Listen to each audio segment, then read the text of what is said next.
நண்பர்களே, பெரியவர்களே,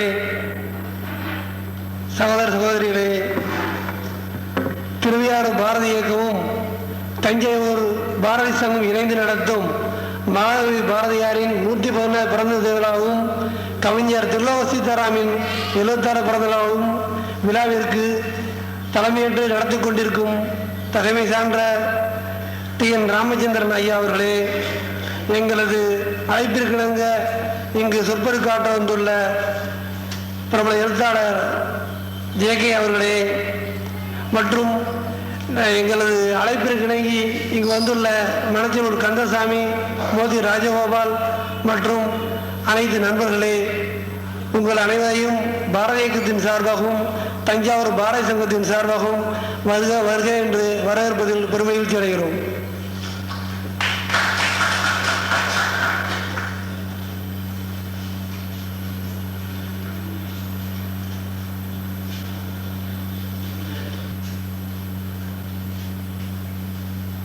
நமக்கு தொழில் கவிதை நாட்டிற்குழைத்தல், இமைப்பொழுதும் சோராதிருத்தல், உமைக்கினிய மைந்தன் கணநாதன் நங்குடியை வாழ்விப்பான், சிந்தையே இம்மூன்றும் செய், கோல மிகுந்தொளி கூட்டி மயக்கமும் காட்டி எழும் காலம் என்றே பெருங்கற்பனைக்கே மயலாகி சால பலபல நாடகம் சார்ந்த சதாசிவமாய் ஞால திசைவெளியே படர்ந்து ஏங்கும் உயிரினமே, கூட்டி பெருக்கி கழித்து வகுத்தும் கணக்கறியா பாட்டில் படுதுயராயின ஏதும் பகுத்தறியாது ஏட்டில் பெருக்கி எழுதிய எல்லாம் இலக்கியமாய் போட்டு வைப்போம், இது போதும், இது யாம் புரி தவமே. இந்த நன்னாளிலே வாய்ச்சொல் அருள வந்திருக்கும் அன்பர் ஜெயகாந்தன் அவர்களே, பெரியோர்களே, தாய்மார்களே, நண்பர்களே, உங்கள் எல்லோருக்கும் முதற்கண் என் வணக்கம் சொன்னேன். சிவம் என்னும் செம்பொருளே தமிழாய் வந்த சிறப்பிதனை சிந்தையிலே சேர்ப்பார் தம்முள் நவசித்தன் பாரதினம் தலைவனாக நான் இங்கு நற்பொருளை பயின்று கொண்டேன். இப்படி எழுதியவர் அமரர் திருலோக சீதாராம் அவர்கள். தமிழ் தந்த இயக்கத்தை புடமிட்டு அனைத்தையும் பாடல்களாக நமக்கு வழங்கிய மாமேதை அவர். அப்பாக்கள் எளிதில் நமக்கு புரியும் என்று சொல்லுவதற்கு இல்லை. பாரதியை பற்றி பாட வந்த திருலோகம் அவர்கள் நாகபடத்துயர் நச்செழுமாயினும் நாடி எழுந்து சுழல் வேகமுடன் அழகேறி வளைந்து வளைந்தது விளையாட சோகமுமிழ் குரல் சோரத் தழுவலில் சொர்க்க சுகம் வருமோ, ஏகநிலை உறவே அதனோடு இயங்கும் உயிர் எதுவோ என்று பாடினார். இந்த பாடலுக்கு என்னையே பொருளையா என்று அவரைத்தான் கேட்கும்படியாக அமைத்திருக்கின்றார். தொடக்கத்திலே சொன்னேனே, கூட்டி கழித்து பெருக்கி வகுத்தும் கணக்கறியா பாட்டில் என்று. இந்த வகையிலே தான் அவருடைய பாடல்கள் அமைந்திருக்கும். காரணம், நம்முடைய ஜெயகாந்தன் அவளை போல் அவருக்கு சொல் வளம் ஏராளமாக இருந்தது. சொல் வளம் இல்லை என்றால் கருத்துக்கு பஞ்சம் ஏற்படும். சொல்லின் சுகநிலையில் சொக்கும் கவிமலர்களை பறித்து தமிழன்னைக்கு அலங்கள் வனைந்தவர் திருலோகம் அவர்கள். சொற்களின் வரலாறு மிகவும் ஆச்சரியமானது. அவை நம்மினும் மூத்தவை. நமக்கு முன் இங்கு வாழ வந்துற்ற கோடான கோடி மக்கள் அவற்றை பன்னெடுங்காலம் உச்சரித்திருக்கின்றார்கள். அவருடைய ஆசாபாசங்கள், வெற்றி வீழ்ச்சிகள், இன்ப துன்பங்கள் எல்லாம் சொற்களை சுற்றி ஏடுகளாக படிந்து மனோசக்திகளாக படர்ந்து சொற்களுக்கு அழுத்தமும் ஆழமும் கனமும் உயிர்ப்பும் ஊட்டியிருக்கின்றன. கவிஞர் சொல்லுவார், எனவே ஒரு சொல்லை நான் காணுகின்ற பொழுது யோக சமாதியில் ஆழ்ந்திருக்கும் ரிஷியை காண்பது போல தரிசிப்பது போல நான் பார்க்கின்றேன் என்று. சொற்களுக்கும் நம்மை போலவே அக புற வாழ்வுகள் உண்டு என்று தெளிய வேண்டும். கணந்தோறும் நாம் குதப்பிக் கொண்டிருக்கக்கூடிய சொற்களிலே அவற்றின் புறவாழ்வு மட்டுமே புலியும். ஆனால் ஆழ்ந்த எண்ணங்களை சுமந்து வருகின்ற சொற்களிலே அவற்றின் அகவாழ்வு மறந்து வரும். சொற்களின் மர்மங்களை உணர்ந்த கவிஞர்கள் தான் சொல்லுக்கு அடங்காத இன்பங்களை சுட்டிக்காட்ட சொற்களுக்கு கட்டளையிட வல்லவர்கள். அத்தகைய ஆற்றல்களின் ஆணையை தாங்கி அவர்கள் இதய துடிப்புக்கு ஏற்ப சொற்கள் தாளம் தவறாமல் ஆடிவடுகின்ற நடனமே கவிதை என்று சொல்லுவார். புதுமைப்புத்தன் சொன்னார், செல்லரித்த நெஞ்சின் சிறகுடிந்த கற்பனைகள் இடுப்புடிந்த சந்தத்தில் இடறி விழும் வார்த்தைகளில் ஊரில் பவனி வர உவப்புடனே நீ இருந்து முத்தமிழை பாலித்து பசிய உயிராக்கும் அந்த வாழ்க்கை நிசந்தானோ. நிசமாக கேட்கின்றேன் ஒரு வார்த்தை, துச்சாசனம் உரிந்த துகிலன்ன சருகன்ன தொட்டுரிய தோன்றாத சூனியமா ஒன்றுமற்ற பாழ்வெளியை உள்ளடக்கும் வெங்காயம் போல் விகற்ப உலகமென வித்தகர்கள் சொல்வது போல் நீயும் இருத்தல் நினைவனங்கே நிசந்தானோ என்று கேட்டார். அது ஏனென்றால் அந்த கருத்து பஞ்சத்திற்கு காரணம் சொல் வசமாகாமல் போய்விட்டதுதான். கவிஞர் சொல்லுவார், கடவுளும் ஒரு சொல்லுதான், கவிதையும் ஒரு சொல்லுதான். இருந்தாலும் இந்த சொற்களுக்குத்தான் எவ்வளவு சக்தி. சொல்லின் வளமெல்லாம் முருகுற்று கனிந்து கசிவந்த தித்திப்பு கவிதையானால் சொல் திறம் ஓய்ந்த மோன திருக்காட்சி கடவுள் என்று கூறுதல் வேண்டும் என்று அப்படி சொற்களோடையே தன்னுடைய வாழ்க்கையை இணைத்துக் கொண்டு பிறகு சொற்களை தாண்டி நிற்கக்கூடிய பொருள்களை எல்லாம் தம்முடைய மாபெரும் ஆற்றலால் ஈர்த்து வாங்கி இதமுறை நமக்கு அளிக்கக்கூடிய சக்தியை இயற்கையாகவே அவர் பெற்றிருந்தார். தேவர் வருக என்று சொல்வதோ ஒரு செம்மை தமிழ் மொழியை நாட்டினால் ஆவல் அறிந்து வரி வீர்களோ என்று கேட்டார் அமரகவி. ஆக நல்ல மந்திரம் போல் நமக்கு சொல்லின்பம் வேண்டும். சைவ சித்தாந்தம் கூட இந்த பிரபஞ்சத்தை சொல் பிரபஞ்சம் என்றும் அர்த்த பிரபஞ்சம் பொருள் பிரபஞ்சம் என்றும் இரண்டாக பிரித்தது. என்னவோ சொல்லுவார்கள், அந்த பகுதியின் உண்டை பிறக்கம் அளப்பெரும் தன்மை வளப்பெருங்காட்சி ஒன்றனுக்கு ஒன்று நின்று எழில் பகரின் 100 கோடியின் மேற்பட விரிந்தன என்றெல்லாம் பெரியவர்கள் பணித்திருக்கின்றார்கள். இருந்தாலும் சொல் பிரபஞ்சம் அர்த்த பிரபஞ்சம் என்று பிரிக்கிறார்களே, அதன் பொருள் என்ன என்று கேட்டால் ஜெயகாந்தன் அவர்களை ஒழுங்காக படித்தவர்களுக்கு இது விளங்கும் என்பது என்னுடைய மதம், என்னுடைய கொள்கை. என்ன சொன்னார், நாளும் தமிழ் வரப்ப வந்த ஞானசம்பந்த பெருமான் சூதன் ஒலிமாலை, அதாவது 18 புராணங்களையும் படிக்க வேண்டும் என்றார். இப்படி அந்த 10ஆம் பசலி முறையிலே இந்த கருத்து சொல்லப்படுமானால் அதை ஏற்பவர் யார்? அன்பர் ஜெயகாந்தன் சொன்னார், இன்றைய சூத பௌராணிகர் யார் தெரியுமா? மிகச்சிறந்த எழுத்தாளன் தான் இன்றைய சூத பௌராணிகர். அந்த கடமையை அவன் செய்தல் வேண்டும் என்றார். அப்படி சொன்னால் நமக்கு செய்திகள் விளங்குவதற்கு வாய்ப்பு உண்டு. இந்த இருவரையும் நான் ஒன்றாகவே மதிக்கிறேன், ஒன்றாகவே தரிசிக்கிறேன். வித்தியாசமே எனக்கு இன்று வரை படவில்லை. சொல்லெடுத்து சூக்குமத்தில் விட்டறிந்து சுட்டபழம் ஒதுக்கின்ற விற்பனர்கள் இருவருமாக விளங்குகின்றார்கள். அப்ப சொல் வசமானால் சிந்தனை வளரும். சிந்தனை, அதாவது 1000 சிந்தனைகள் தோன்றி இந்த நாட்டை அவையெல்லாம் புனிதமாக்கும். என்ன சொல்ல வந்தேன் என்று கேட்டார் அன்பர்களே, கவிஞர் அவர்கள் மரணமடைந்த காலத்திலே நான் சென்னையிலே இருந்தேன். அப்பொழுது ஓடோடி நான் இருக்கும் இடத்துக்கு வந்து எனக்கு ஆதரவு அளித்த பெரியவர் நம்முடைய அன்பர் ஜே.கே. அவர்கள். உரை நடை திருலோகம் ஜெயகாந்தன், கவிதை ஜெயகாந்தன் திருலோகம். திருலோகம் ஒரு தீட்சதர், ஜெயகாந்தன் ஒரு ஸ்ரௌதிகள்.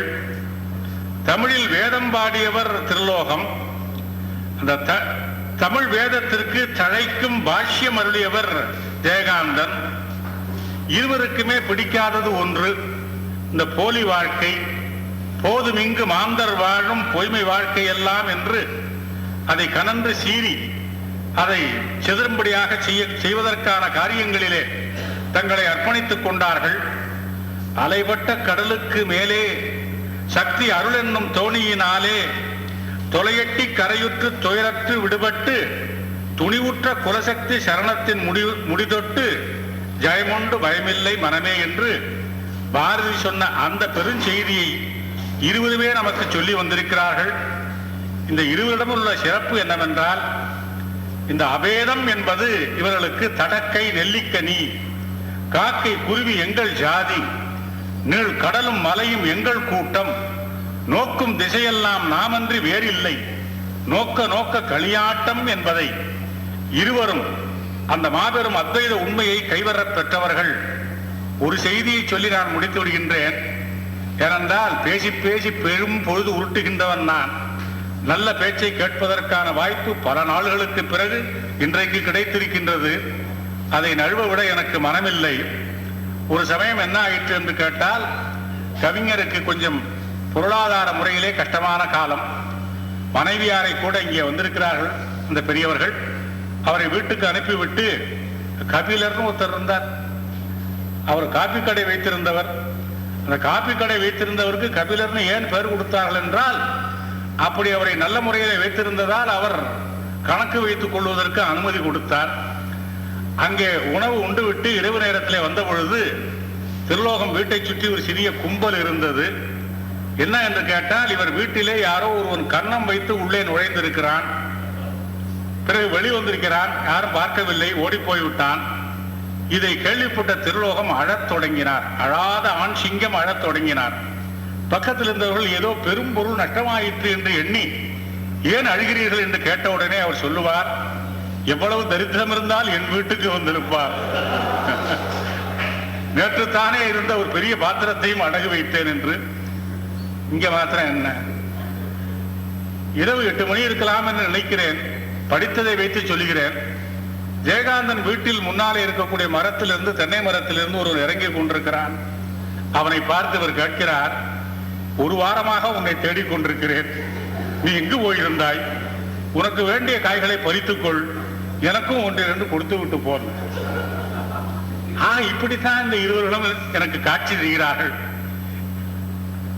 இவர்களோடு பழகக்கூடிய வாய்ப்பை பெற்ற நான், என் வாழ்க்கை சபலமான வாழ்க்கையாக அமைந்திருக்கிறது என்பதை மட்டும் நான் சொல்லிக்கொள்ள விழுகின்றேன். நேரம் இருந்தால் முடிவிலே ஓரிரு கருத்துக்களை சொல்லுவேன்.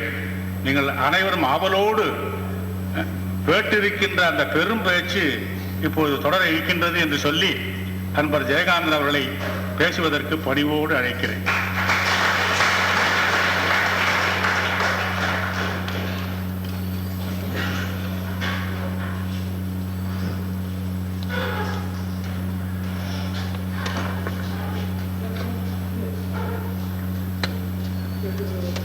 தலைவர் அவர்களே,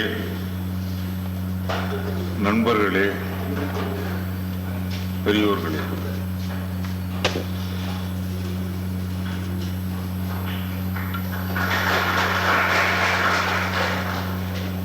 தஞ்சாவூர் மாவட்ட சுதந்திர போராட்ட வீரர்களின் சார்பாக நமது கவிஞருக்கு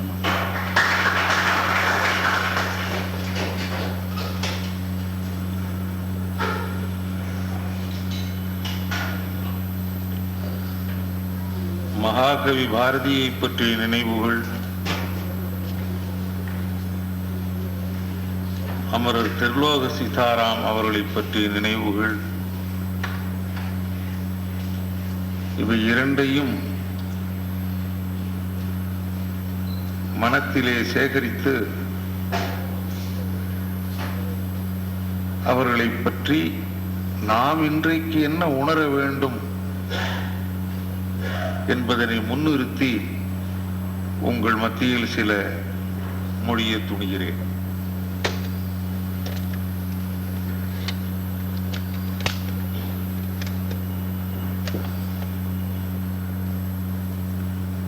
திருலோக சீதாராம் பாரதியாருக்கு ஒரு பாஸ்வல். Johnsons are rare, Johnsons are rarer, Boswells are rarer என்று சொல்வார். ஒரு மகாகவி 1000 ஆண்டுகளுக்கு ஒரு முறை பிறந்து விடுகிறான். அவனது வெளிச்சத்திலே தோன்றுகிற மாணிக்கங்கள் 1000 ஆயிரமாக அவனுக்கு பின்னால் பெருகி வருகின்றன. பாரதியார் மட்டும் இல்லாவிட்டால் நாம் எல்லாம் பிறந்திருப்போம். ஆனால் இந்த சுடரோடு நாம் திகழ்ந்திருப்போமா என்பது சந்தேகம்.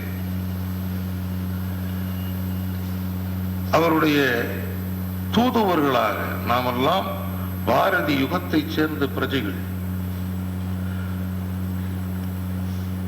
ஒரு கவிஞன் என்பவன் தான் வாழ்கிற காலத்தில் காலூன்றி கடந்த காலத்தையும் எதிர்காலத்தையும் இணைக்கிற மாபெரும் சக்தியாவான். அப்படி நம்மையெல்லாம் நமது முன்னோர்களோடு இணைத்து புதிதாக முகிழ்க்க வைக்கும் சக்தி படைத்தது கவிதை. அது வாழ்க்கையை ரசவாதம் செய்கிறது. பிற உயிர்களுக்கு இல்லாத பெரும் பேறு நமக்கு வாய்த்திருக்கிறது. அதுதான் முன்னோரை பற்றி அறிதல். முன்னர் நாடு திகழ்ந்த பெருமை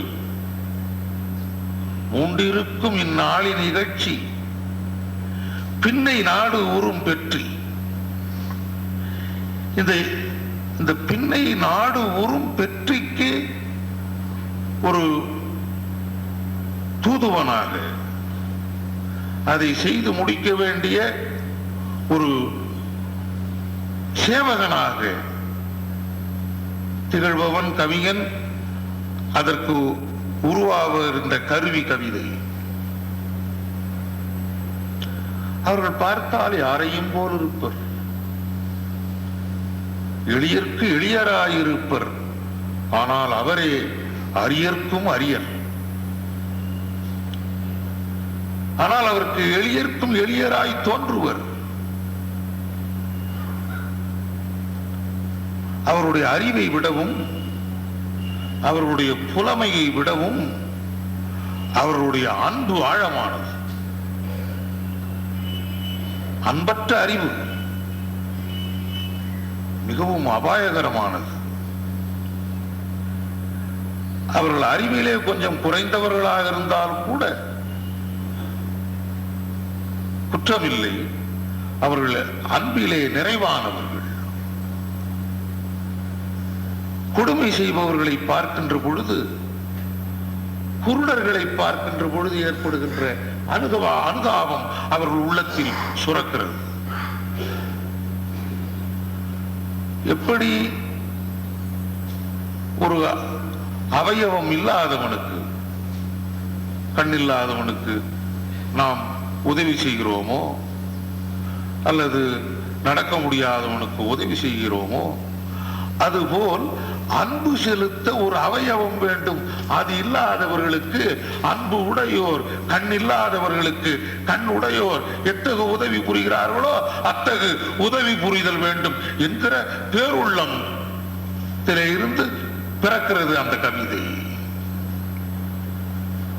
வாழ்க்கையை பார்க்கிறோம். நாம் வாழ்க்கைக்கு தந்ததை விட வாழ்க்கையிலிருந்து நாம் பெற்றது அதிகமாக இருக்கிறது. இதுதான் பேருள்ளம். என்னை தந்தது வாழ்க்கை, நான் என்ன தருவேன்? தந்தது என் தன்னை, கொண்டது உன் தன்னை. சங்கரா யார்கோலோ சதுரன், அந்தமில் ஆனந்தம் கொண்டேன், யாது நீ ஒன்று பெற்றது என்பான். நான் அந்தமில் ஆனந்தம் பெற்றேன், யாது ஒன்று நீ பெற்றது என்பால் சிந்தை வந்து குடி புகுந்தா என் சிவன். எந்தாய் இதற்கு நான் என்ன செய்குவன் கைமாய்? என் உள்ளத்தில் வந்து நீ குடி புகுந்தாயே. அதுபோல் பாரதியை நேசிக்கின்ற பொழுது பாரதியை பயில்கின்ற பொழுது இந்த பக்குவம் நமக்கு நேர்ந்ததே, இந்த காட்சி நம் கண் காண பெற்றதே என்கின்ற ஆத்ம நிறைவு பெற்றவர். பாரதியாரிலே வாழ்க்கையின் பயனை கண்டவர். ஒரு அற்புதமான பாடல் ஒன்று அவருடைய, அதற்கு பேரே முன்பொரு பாடல். அதன் மூல பிரதி கைவசம் இல்லை, முழுதும் நினைவு வருவதும் இல்லை. ஆனால் முன்பொரு பாடல் எழுதியது சத்தியம். எழுதிய பாடலை இரவானத்தில் செருகி வைத்திருந்தேன், பழுது வந்தது பார்த்தவர் எடுத்து பதுக்கிக் கொண்டார். இதுல இருக்கிற சூக்குமமான உண்மை, வாழ்க்கையின் உண்மையை நாம் தேடுகிறோம், நமக்கு கிடைக்கிறது, நாம் வைத்து விடுகிறோம், அது இன்னொருவரால் அனுபவிக்கப்படுகிறது.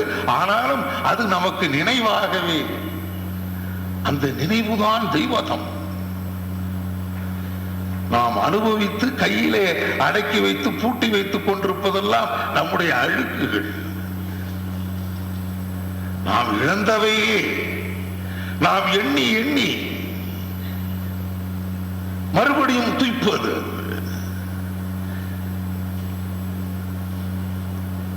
எனவே அப்படி தமிழிலும் தமிழ் சார்ந்த உணர்வுகளிலும் மூழ்கி வாழ்ந்ததனால்தான் இந்த சாதாரண வாழ்க்கை சிராய்ப்புகள் அவர்களை காயப்படுத்துவதில்லை. எல்லாருக்கும் திருடன், எங்களுக்கு திருடன் இல்லை. எல்லாருக்கும் திருடன். கவிஞனுக்கு அவன் எப்படி திருடன்? ஒரு தந்தை ஸ்தானத்திலிருந்து வாழ்க்கையை பார்க்க தெரிந்தவர்களுக்கு ஒரு பிள்ளை திருடனாக இருப்பதனால் வெறுக்க முடியுமோ? ஒரு பிள்ளை பிச்சைக்காரனாக இருப்பதனால் ஒதுக்க முடியுமோ? ஒரு பிள்ளை குபேரனாக இருப்பதனால் மட்டும் மகிழ்ச்சியாக இருக்க முடியுமோ? இவர்களுக்குள்ளே இருக்கிற பேதங்களுக்கு நியாயம் கற்பிப்பதை நாம் தாங்க முடியுமோ? எனவேதான் அப்படி ஒரு தந்தையினுடைய ஸ்தானத்திலே இருந்து தமிழ் மூலம் உலகை பயின்று இந்த ஞானத்தை எல்லாம் தந்தவர் பாரதி. அதனால்தான் நாங்கள் எல்லாம் பாரதியார் இட்ட பிச்சை, எங்கள் குலகுரு,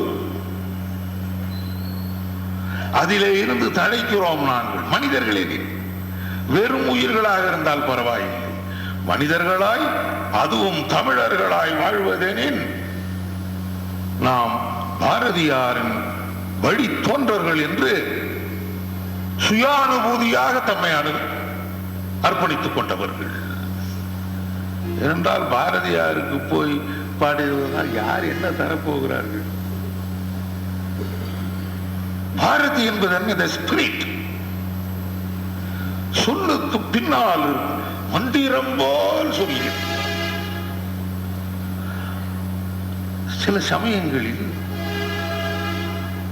சொல்லை விடவும் வலிதாயிருக்கிறது சொல்லாமல்.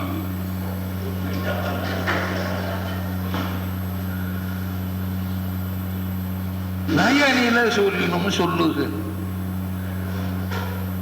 பயனில சொல்லுவதனால் ரொம்பவும் அலுப்பு ஏற்படுகிறது. சொன்னால் விரோதம், ஆயினும் சொல்லுகிறேன் என்று சொல்லுகிற ஒரு சொல் வேண்டும். அது எப்பொழுதும் மன்னா மனுஷரை பாடுவதனால் ஏதுவதன்று, மனிதனை ஒரு கருவியாக வைத்து மனிதனினும் மேம்பட்ட ஒன்றை அவாவுவது உண்டா இல்லையா என்று தெரியாது. அந்த அவா மனிதனை அந்த மேல் நிலைக்கு எய்துமாறு, எய்துவோமா இல்லையா என்பதில் அந்த முயற்சி, இதுவே கவிதை. மனிதன் தேவனாக முயல்கிற ஒரு முயற்சியின் வடிவமே கவிதையும் கவித்துவம்.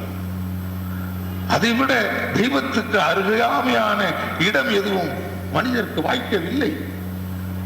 அது மனிதரை ஒன்றுபடுத்துகிறது, அது மனிதர்களை மேன்மைப்படுத்துகிறது, மனிதனுள் குடிகொண்டுள்ள தெய்வத்தை வெளிக்கொணர்கிறது. எனவே அன்பே இதற்கு அடிப்படையாக இருக்கிறது. அன்புள்ளம் கொண்டவர், அன்பு தவிர வேறொன்றும் இல்லை. நான் அறிந்த தில்லோ அன்பு தவிர. அவர் அதிலே வருகிறது. அவருடைய கல்வி, அவருடைய அறிவு, அவருடைய ஆற்றல், அவருடைய பெருமை எல்லாம் அன்பில் சுரப்பது. அவருக்கு யாரையும் பகைக்க தெரியாது. நமக்கெல்லாம் புரிவதில்லை பகைவனை எப்படி நேசிப்பது. பகைத்தால் பகைவன்.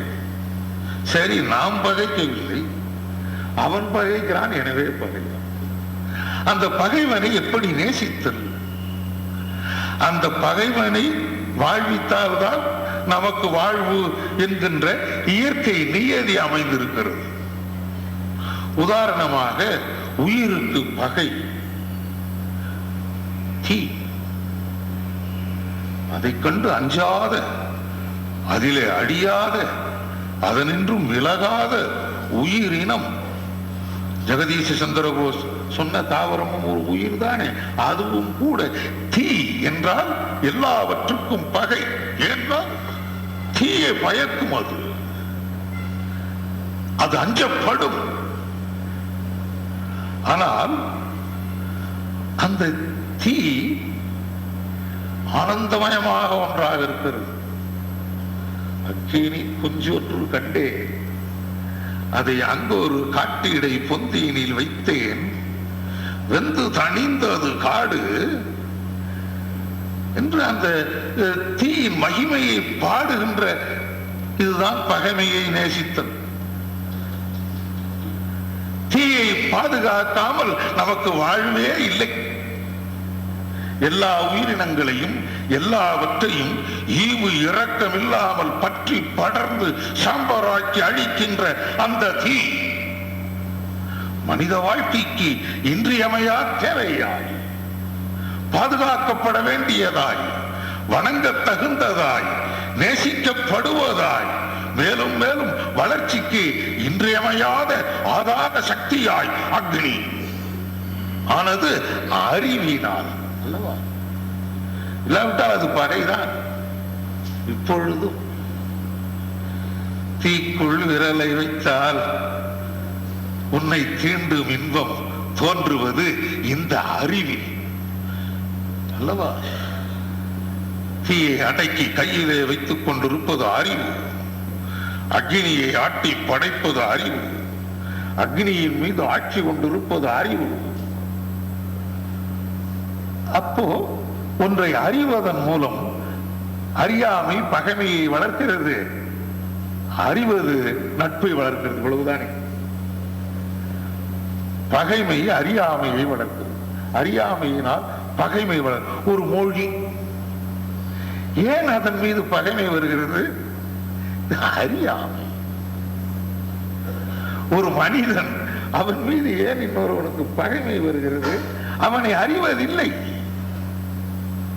அறிய அறிய அன்பும் அறிவும் எவ்வளவு ஒரு நாணயத்தின் இரு புறம் போல என்று சொல்கிறேன். அது பகைமையை நேசிக்க வைக்கும், முரண்பாட்டிலே இசைவு காணும். இன்றைக்கு வாழ்க்கையிலே நிறைய பேர் ஏன் முரண்பாடுகளையே காண்கிறார்கள்? ஆணுக்கும் பெண்ணுக்கும் முரண்பாடு, தந்தைக்கும் மகனுக்கும் முரண்பாடு, கிழக்கு வீட்டுக்காரனுக்கும் மேற்கு வீட்டுக்காரனுக்கும் முரண்பாடு, வடக்குக்கும் தெற்குக்கும். அன்பற்று போனதால். அன்பு ஏன் அற்று போகிறது? அச்சம் மிகுவதால். அச்சம் ஏன் மிகுவது? அறிவு அடிமையாயிருப்பதால். அச்சமும் பேடிமையும் அடிமை சிறுமதியும் உச்சத்தில் கொண்ட ஊமை சனங்களுக்கு பகைமைதான் வரும். அச்சம் நீங்கி வாழ்வதற்கும் அடிமைத்தனம் நீங்கி வாழ்வதற்கும் அன்பு அடிப்படையாகிறது. எனவே இந்த அன்பை தான் கவிஞர்கள், நான் ஒவ்வொருவரையும் கேட்பதுண்டு, உங்களுக்கும் பாரதியாருக்கும் எப்படி உறவு? ஏனென்றால் தமிழர்களாகிய நாம் அனைவரும் நமக்கு பாரதியார் ரொம்ப சொந்தமாக தனிப்பட்ட முறையில் நினைக்கிறோம். இது ஒரு அர்த்தமுடைய உணர்வு. பாரதிதாசன் என்னிடம் சொல்லியிருக்கிறார், ஒரு படைப்பு என்றால் அதை பற்றி 1000 விமர்சனம் வரும். இது சரியில்லை, இது சொத்தை, இது சொட்டை என்றெல்லாம் வரும். பாரதியார் படைப்புக்கு அப்படிப்பட்ட விமர்சனம் வந்ததே இல்லை என்கிறார். நமக்கும் தோன்றவில்லை பாருங்கள். அதுக்கு விமர்சனத்துக்கு அப்பாற்பட்டதா இருக்கிறது. அது ஏதோ தமிழர்களே பல காலம் தவங்கிடந்து கிடைத்த பேரு போல் இருக்கிறது. ஒவ்வொருவருக்கும் அது எப்படி, எது பாரதியாரை உருவாக்கிற்று? காலம்தான் கவிஞனை உருவாக்குகிறது. எது, எந்த உணர்வு? தமிழனின் பிரதிநிதியாக ஒருவர் இருப்பதென்றால் அவர் உலக மாந்தரின் பிரதிநிதியாக இருத்தல் வேண்டும். இல்லாவிட்டால் தமிழனின் பிரதிநிதியாக இருக்க முடியாது. நீங்கள் எவ்வளவுதான் ஓட்டு போட்டு, எவ்வளவுதான் கிரீடம் வைத்து, எவ்வளவு உயரத்திலே தூக்கி வைத்தாலும் அவன் தமிழனின் பிரதிநிதியாக இருக்க வேண்டும் என்றால் அவன் உலக மாந்தரின் பிரதிநிதியாக இருக்க வேண்டும். உலகத்தை பார்த்து, என்றால் நாம் ரொம்ப சிறப்பானவர்கள், ரொம்ப முதியவர்கள், நாம் ரொம்ப வயதானவர்கள். தமிழன் உலகத்திலேயே ரொம்ப வயதானவன், ரொம்பவும் அறிவு உடையவன். தொன்று நிகழ்ந்தது அனைத்தும் உணர்ந்திடு சூழ்களை வாணர்கள் என்று பிறந்தவள் என்று உணராத இயல்புணல் எங்கள் தாய் தமிழ் தாய். அவளுக்குத்தான் அந்த பெருமை எல்லாம். விண்ணை இடிக்கும் தலை இமயம் அதை வெப்பை அடிக்கும் திறன் உடையோ. இந்த தமிழன் என்கிற உணர்வு நம்மை என்னவாக்குகிறது என்பதை வைத்துதான் தமிழ் சிறக்கும். ஐய தலைமை கொள், ஐய தலைமை கொள்வது எவ்வாறு? சொல்லில் உயர்வு தமிழ் சொல். சேமமுற வேண்டுமெனில் தெருவெல்லாம் தமிழ் முழக்கம். அந்த தமிழ் முழக்கம் என்ன? அன்பெனும் முழக்கம். அதிலே பகைமை கிடையாது, அதில் விரோதம் கிடையாது, அதில் பேதம் கிடையாது. யாதும் ஊர் என்று ஏன் சொல்ல வேண்டி வந்தது? ஓ ஊர் தான் ஊர் நினைத்துக் கொண்டிருக்காது, அதனால்தானே சொல்ல வேண்டி வந்தது. உன் குலம் தான், நீதான் மனிதன் என்று நினைத்துக் கொண்டிராதே. உன்னை சேர்ந்தவர்கள் என்பவர்கள் இந்த உலகம் முழுவதும் ஏறடா ஏறு, உச்சி மேல் ஏறு, பாராடா உன்னோடு பிறந்த பட்டாளம். இப்படி உணர வைப்பது தமிழ் அறிவு. மனிதனை பார்த்து காக்கை குருவி எங்கள் ஜாதி, ஆனால் மனிதன் வேறு என்று சொன்னால் என்ன அர்த்தம்? மனிதனை பார்க்கிற பொழுது பாராடா உன்னோடு பிறந்த பட்டாளம் மானுட சமுத்திரம் நான் என்று கூவும். மானுட சமுத்திரத்தில் சங்கமமாகும். இதாங்க வாழ்க்கை. இந்த சமுத்திரத்திலிருந்து ஒரு துளியாக பிரிந்து பல வண்ணங்களை ஏற்றி பல வண்ணங்களை காட்டி மறுபடியும் அந்த சமுத்திரத்திலேயே உழுந்து சங்கமமாவது மானுட வாழ்க்கை. இதில் என்ன வேதம்? இந்த வேதங்கள் வண்ணங்களை காட்பதற்கும் வாழ்க்கையினுடைய பல விகாசங்களை அனுபவிப்பதற்கும் தானே ஒழிய இவை வேறு வேறு என்று சொல்வதற்கு அல்ல. இதெல்லாம் நம்முடைய சித்தாந்தம், நம்முடைய பண்பாடு, நம்முடைய இலக்கியம், நம்முடைய கவிதை, நம்முடைய ஆன்மீகம். இதுதான். என்ன வார்த்தையில் சொன்னாலும் சொல் பல பொருள் கொள்வதால் பொருளற்றும் போகிறது என்றால் பல பொருள். அதனால்தான் சொல்லுக ஒரு சொல்லை பிரிதொரு சொல் அச்சொல்லை வெல்லும் தன்மை இன்மை அறிந்து. ஒரு சொல்லை சொன்னால் அதை விட சிறந்த சொல் இல்லாததாக ஆய்ந்து சொல்லப்படுவது சொல்.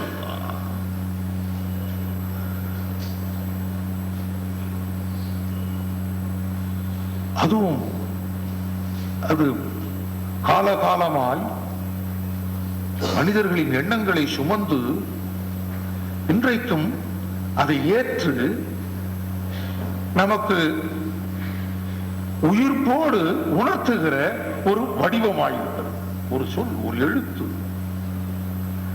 எனவே கவிதைகளினால் பிணைக்கப்பட்ட வாழ்க்கை, அன்பினால் பிணைக்கப்பட்ட வாழ்க்கை, அறிவினால் பிணைக்கப்பட்ட வாழ்க்கை நாம் வாழ்வது இதுதான் யதார்த்தம். மற்றவை பொய். இரண்டு மொழிகளுக்குள்ளே சண்டை என்பது ஒரு பொய். இரண்டு இனங்களுக்கிடையே சண்டை என்பது ஒரு பொய். இரண்டு மதங்களுக்கிடையே சண்டை என்பது ஒரு பொய். ஏனென்றால் இணைப்பும் அனுசரணையும் தான் அதனுடைய உயிர்ப்பு. இதை எத்தனை விதமாக நாம் எல்லாம் இங்கே இஸ்லாமியர்கள் இருக்கிறோம், கிறிஸ்தவர்கள், நமக்குள்ள ஏதாவது பிரிவு உண்டா, சண்டை உண்டா? நாம் ஏதோ பெருசாக சண்டை போட்டுக் கொள்கிறோமா? இந்தியாவிலே மத கலவரமா, ஜாதி கலவரமா? பத்திரிகையில் நீங்களும் படிக்கிறீர்கள், நானும் படிக்கிறேன். எங்கே எங்கே வாழ்க்கையில் காணோம்? என்னுடைய கதையை படித்து, ஒரு கன்னட எழுத்தாளரின் கதையையும் படித்து, என்னையும் அவரையும் ஒப்பிட்டு எங்களுக்குள்ளே நட்பை ஏற்படுத்துவது. இது எனக்கு கன்னடம் தெரியாது, யுஆர் ஆனந்தமூர்த்தி என்கிற அந்த நண்பருக்கு தமிழ் தெரியாது.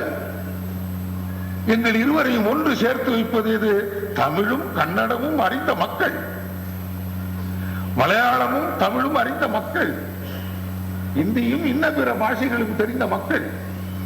எனவே இந்த தேசத்தை, மலையை, கடலை, நதிகளை பார்க்கின்ற பொழுது எனக்கு என்ன தோன்றுகிறது? எங்களை எல்லாம் சேர்த்து வைத்திருக்கிற ஒற்றுமையின் சின்னம் இவை. மண்ணும் இமய மலை எங்கள் மலை. எங்கே இருந்து ஆயிரக்கணக்கான மைலுக்கு அப்பால் இருந்து ஒரு தமிழன் தலைநிமிர்ந்து இதுதான் கவிதை. மண்ணும் இமய மலை எங்கள் மலை. அதற்கு மேல எங்களுக்கு ஒரு சிறப்பு. எது எது உலகத்தில் சிறப்பானதோ அது அது எல்லாம் தமிழர்களாகிய எங்களுக்கு சொந்தம். எது எது உலகத்தில் சிறப்போ அது அது எல்லாம். மண்ணும் இமய மலை எங்கள் மலை. வை மாநிலம் நீதிது போர் பிரிதிலை, அதனால் எங்கள் மலை. இன்னொரு நீர் கங்கை ஆறு எங்கள் ஆறு. ஏன் இங்கு இது மாண்பு எதிர் எது வேறு. பன்னரு உபரிட நூல் எங்கள் நூல், ஆழ்விசை யாதொரு நூல் இது போன். பொன்னொழில் பாரத நாடு எங்கள் நாடு. எப்படி இந்த மலைகள், இந்த நதிகள், இந்த மொழிகள் இவையெல்லாம் எங்களை சேர்த்து வைத்திருப்பதை பாரதியின் சித்தாந்த அறிவு, யதார்த்த அறிவு, விஞ்ஞான அறிவு, எதிர்கால அறிவு எம் சந்ததியினருக்கு எடுத்து எடுத்து எஞ்ஞான்றும் இயம்பி இமயமலை போல் நிற்கிறது. இங்க என்னடா நதி பிரிக்குதாம், மலை பிரிக்கிறதாம், மொழி பிரிக்கிறதாம். அது சேர்க்கிறது நம்மை. இந்தியா என்கிற, பாரத வருஷம் என்கிற இந்த மகத்தான மானுட கலாச்சாரம் நதிகளாலும், மலைகளாலும், மொழிகளாலும், மதங்களாலும், கடல்களாலும் இணைக்கப்பட்டிருக்கிறது என்பதை எடுத்து சொல்வதற்கு அன்பு வேண்டும், அறிவு வேண்டும், அழகுணர்ச்சி வேண்டும், ஆன்மீகம் வேண்டும். குறைந்தபட்சம் திருலோக சீதாராம் மாதிரி மனிதர்களோடு பரிச்சயமாவது வேண்டும்.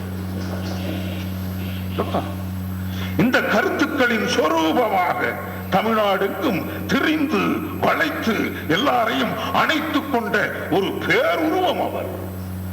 பார்த்தால் விடுவதால் மூர்த்தி சிறிது, கீர்த்தி பெரிது.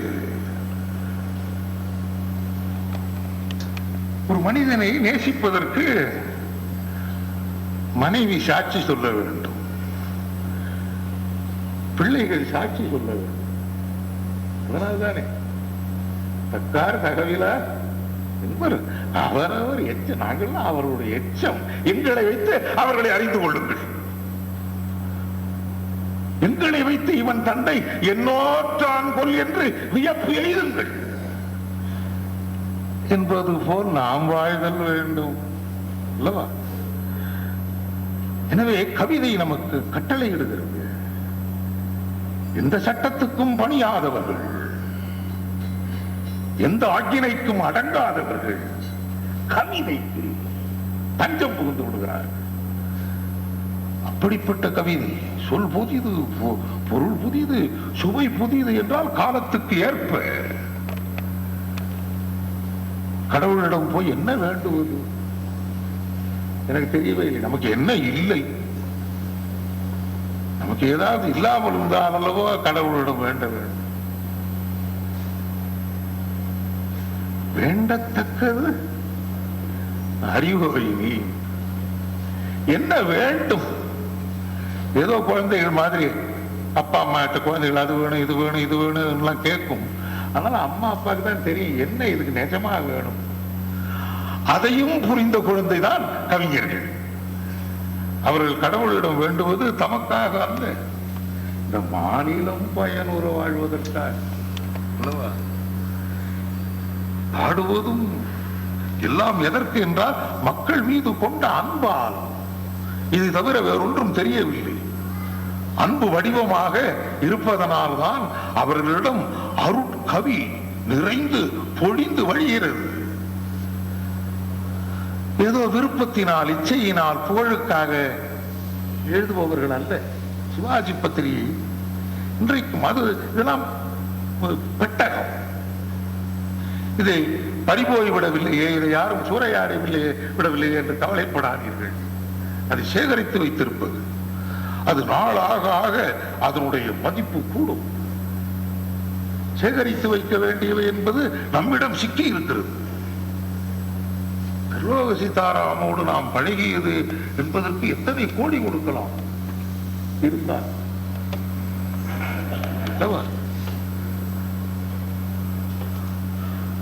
பாரதியினுடைய ஒளி பல மகானுபாவர்களை அவருக்கு பின்னால் சில பேர் அவரை சந்தித்தும் இருப்பார். நாமெல்லாம் பாரதியாரை சந்திக்கவில்லை என்று நினைத்தாலே மனது பொறுக்க மாட்டேன் என்கிறது. அவ்வளவு நமக்கு மற்ற சந்திப்பெல்லாம் சந்திப்பு மாதிரியே இல்லை, மற்ற படிப்பெல்லாம் படிப்பு மாதிரியே இல்லை. எனக்கு 1000 குழப்பம் இருந்தது. கடவுளை நம்புவதா கூடாதா, இது எல்லாருக்கும் வருமா வரவில்லையா என்று எனக்கு தெரியாது. கடவுளை நம்புபவன் கம்யூனிஸ்டாக இருக்க முடியாது. நான் ஏற்கனவே கம்யூனிஸ்டாக இருக்கிறேன். ஆனால் எனக்கு கடவுளை நம்புவதா இல்லையா என்கிற கேள்வி வந்த மாத்திரத்தில் அந்த நம்பிக்கை உள்ளே இருப்பதாக தோன்றுகிறது. அதை அங்கீகரிப்பதா கூடாதா என்பதுதான் பிரச்சனை. அது உண்டா இல்லையா என்பதே அல்ல. அப்பொழுது என்ன உரிமையோடு, என்ன சொந்தத்தோடு தமிழா கடவுளை நம்பு. வேற மனிதா கடவுளை நம்புறவன நான் நடுவி இருப்பேன். வேற ஏதாவது சொல்லி இருந்தா, தமிழா என்று கூப்பிட்ட அந்த குரல் இருக்கிறதே, அது ரொம்ப சொந்தமாக, என் பெயரை விட எனக்கு சொந்தமாக இருக்கிறது. என்னை தமிழா என்று அழைப்பது அல்லவா? தெய்வத்தை நம்பு கட்டளை. ஆஹா, இப்படி சொல்ல ஒரு ஆள் இல்லையே நமக்கு. எவ்வளவு அன்பு இருந்தால் அதை சொல்ல வரும். தெய்வத்தை நம்பு. ஒரு காரணமும் சொல்லாமல் அன்போடு தழுவி இதை சாப்பிடு என்று சொல்வது போல் தெய்வம் உண்மை என்று உணர். உண்மை மேல உனக்கு நம்பிக்கை உண்டா? இந்த வீடு உண்மை, இந்த பொருள் உண்மை, இவையெல்லாம் பொய்யா நிற்பதுவே நடப்பதுவே நீங்களெல்லாம் சொற்பனம் தானா? அற்ப மாயைகளோ? உண்மையில் ஆழ்ந்த பொருள் இல்லையோ? தாங்க முடியல எங்களுக்கு. இவை பொருள் இல்லாமல் பொய்யாய் போய்விடுவது எங்களுக்கு பொருந்தவில்லை. பொருள் காண்டல். சொல் காண்டல் ஒன்று, அதில் பொருள் காண்டல் இன்னொன்று. சொல்லும் பொருளும் ஓர் வேறு அல்ல, அது உடலும் உயிரும் போல். ஒன்றின்றி இன்னொன்று இல்லை. எனவே சொல்லினால் உலகேழும் சுடலாம், அது வேண்டாமே. சொல்லினால் நம்மை சேர்ந்தவர்களை எல்லாம் வாழவும் வைக்கலாம். சொல்லி உயர்வு தமிழ் சொல். அது என்ன சொல்ல, அந்த சொல்லுடைய வடிவம் என்னவா இருக்கும் என்றால் அன்பு என்றே எனக்கு தோன்றுது. அன்பு என்று கொட்டு உரசி அதில் ஆர்க்கும் விடுதலை உண்டாம். இந்த அன்பு என்கின்ற ஒன்று அறிவுக்கு வித்தாயிருக்கிறது, அதற்கு மேல் ஒன்றுபட வைக்கிறது, அது விகசிக்கிறது, தன்னை அறிகிறது, தன் மூலத்தை அறிகிறது, தன் மூதாதையரை எண்ணுகிறது, விழுந்து கவ்வி இந்த மண்ணில் புரளுகிறது. எத்தையும் தாயும் மகிழ்ந்து கூலாவி இருந்ததும் இந்த மண். அவர் சிந்தையில் 1000 எண்ணம் வளர்ந்து சிறந்தது இந்த மண் என்று தம் மூதாதையர்கள் மீது கொண்ட அன்பும் தம் சந்ததியார்களின் மீது கொண்ட அன்பும் இந்த நிகழ்காலத்தில் கவிதையாகவும் காவியமாகவும் அதை கருக்கொள்ளுகின்ற தாய்மார்களாகவும் இந்த கவியர்களை நம்மிடையே சில காலம் நமக்கு பேராசை. அவர்கள் எவ்வளவு காலம் இருந்தாலும் நமக்கு ஆசைதான். பாரதியாருக்கும் ரொம்ப நாள் வாழ்வதற்கு ஆசை. நோய் வேண்டி, 100 ஆண்டு வேண்டி எல்லாம் சொல்லி இருக்கார். நான் சாவதில்லை, அவர் சாவதும் இல்லை. ஆனால் ஒன்று சொன்னார் ஒரு இடத்தில், துன்பம் நீளில் உயிர் தரிக்க மாட்டேன், அடி நீதி என் இயல்பு அறியாயோ. இதோ ஒரு மனுஷன் ரொம்ப தான் துன்பப்படுத்தி இருந்தா தாங்க மாட்டோம். அவர் எவ்வளவுதான் படுவார், என்ன பாடு. இந்த காலமா, இந்த காலம் அவர்கள் கனவு கண்டது. இனிய பொழில்கள், நெடிய வயல்கள், எண்ணரும் பெரும் நாடு, கனியும் கிழங்கு தானியங்களும் கணக்கின்றி தரும் நாடு, நித்தம் நித்தம் கணக்கின்றி தரும் நாடெல்லாம் இப்பொழுது இந்த 40 ஆண்டுகளில். அதற்கு முன்னால் உலகத்திலேயே சிவப்பு கோடால் குறியிடப்பட்ட பஞ்ச பிரதேசம் இந்தியா. இன்றைக்கு எங்களை சேர்ந்த தென்கிழக்கு ஆசிய மக்களுக்கெல்லாம் எங்களால் உணவு புறக்க முடியும். ஆமாம், இந்தியா உலகுக்கு அளிக்கும். சோவியத் யூனியன் இருந்தவரை எனக்கு கொஞ்சம் மயக்கம் இருக்கு. இன்னும் சொல்ல போனால் எங்கள் மயக்கத்தின் வடிவமே அது. மயக்கம் தெளிந்தது, நல்ல மயக்கம். இந்த மயக்கம் நீடித்திருக்கவில்லையே என்று வருத்தமாய்த்தான் இருக்கிறது. மயக்கம் தெளியுமே, சந்தோஷமா இருக்கு, குடிக்கிறோம், சந்தோஷமா இருக்குது, வண்ணமாக பறக்கிறது, சொர்க்கலோகத்தில் மிதப்பது போல் இருக்கிறது. மயக்கம் தானே, தெளித்து போகும். நீடித்தால் தேவலாம் தான், மயக்கம் என்றால் தெளியும். அதுபோல் மானுட வர்க்கத்துக்கு ஒரு மயக்கம் ஏற்பட்டு அது ஒரு நெடுநாட்கள் நீடித்தும் இருந்து அது தெளிந்தது மாதிரி இருக்கிறது. ஏனென்றால் அவர் காலத்தில் இங்கே கம்யூனிஸ்ட் கட்சி எல்லாம் கிடையாது. பொது உடைமை என்கிற வார்த்தை 30 கோடி ஜனங்களின் சங்க முழுமைக்கும் பொது உடைமை, ஒப்பிலாத சமுதாயம், உலகத்துக்கு ஒரு புதுமை என்று அவர் எழுதியிருந்த காலத்தில் சோவியத் யூனியன் இருக்க நியாயமில்லை.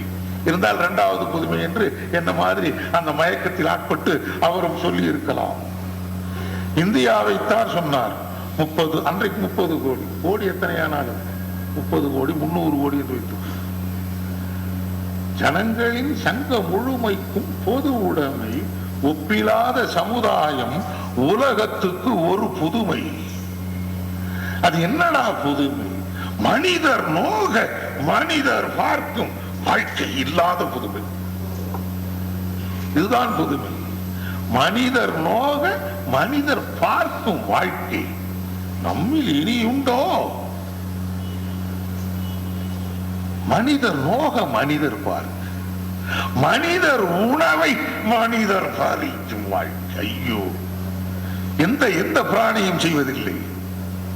இந்த வாழ்க்கை இனிமேல் இங்கு உண்டோ? ஒருவனுக்கு உணவு இல்லை என்றால் உலகை அழிப்போம். என்ன அர்த்தம்? உலகை அழிப்போங்கிறது. ஒருவனுக்கு உணவு இல்லாவிட்டால் உலகு அழிந்து போகும். இறந்தும் உயிர் வாழ்தல் வேண்டின் பறந்து கெடுக என்று சொன்னால் என்ன அர்த்தம்? இறைவன் மீது இட்ட சாபமா? இல்லை இல்லை, கடவுளுடைய நியதி அல்ல இது. மனிதர் உணவை மனிதர் பறிப்பதும், மனிதர் நோக மனிதர் பார்ப்பதும் மனிதருக்கு நேர்த்த விபரீதம், விபத்து, வக்கரம். இது இனி உண்டோ? இதை மாற்றுவோம். எல்லாரும் அமரநிலை எய்தும் நன்மார்க்கத்தை இந்தியா உலகுக்கு அளிக்கும். ஆம், இந்தியா உலகுக்கு அளிக்கும். ஆம் ஆம் ஆம், இந்தியா உலகுக்கு அளிக்கும். சரி, யாரோ முந்திக் கொண்டார்களோ என்று நாங்கள் நினைத்திருந்தோம். இப்பொழுது மயக்கம் தெளிந்தது. ஆம், எதிர்காலத்தில் இந்தியா தான் அதை உலகுக்கு அளிக்கும். நம்முடைய வாழ்க்கை முறை, நம்முடைய நெறிமுறைகள் நம்மை நாம் உணர்ந்து கொள்ளாததுதான் நமக்கு உள்ள குறை. நம்மை நாம் அறிந்து கொள்வதற்கு உதவுவது கவிதை, கவிஞர்கள், அயன்மார்கள். அவர்களெல்லாம் திரும்ப திரும்ப என்ன சொல்லுகிறார்கள்? நம்மை நாம் உணர்ந்து கொள்வது. அதற்கு நம் மீது முதலில் அன்பு வேண்டும், நமது மொழியின் மீது வேண்டும், நமது சுற்றத்தாரின் மீதும் அண்டைய அயலாரின் மீது வேண்டும்.